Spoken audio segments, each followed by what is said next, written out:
ဒီဗီဒီယိုထဲမှာပါတဲ့မိုရီကို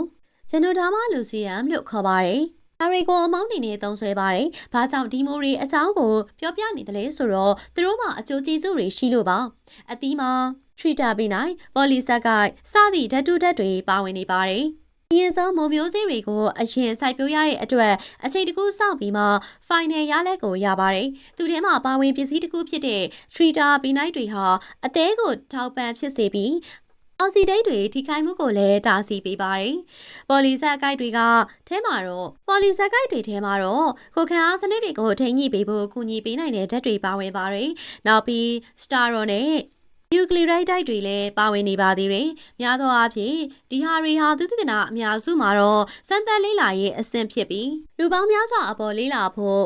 ကျန်ရှိနေပါသေးတယ်။အသုံးမပြုခင်ဆေးဘက်ဆိုင်ရာအကြံဉာဏ်ယူသင်ပါတယ်။သူကိုကြိုက်နေသက်စွာမိဝဲကြသူတွေကတော့ကက်ဆူးပုံစံတက်ပလက်တီးသက်ဆေးအမုံဒါမှမဟုတ်တခြားအရသာတွေနဲ့ပါဆက်ထားတဲ့အမုံအနေနဲ့တောက်တောင်ကြပါတယ်လို့သိရပါတယ်။ဒီအမုံတွေကိုထုတ်လုပ်ဖို့ဆိုရင်မိုရီပင်ဖူးကားတက်နေတဲ့အချိန်ထိစောင့်ရပါမယ်။ဒီလိုအချိန်ဒီမှာမှမိုရီကနေအသားတွေကိုဖဲ့ချယူရပါတယ်။ရလာတဲ့အသားတွေကိုအမုံဖြစ်အောင်လုပ်ပြီးဆေးအနေနဲ့မိဝဲတောက်သုံးနိုင်တာဖြစ်ပါတယ်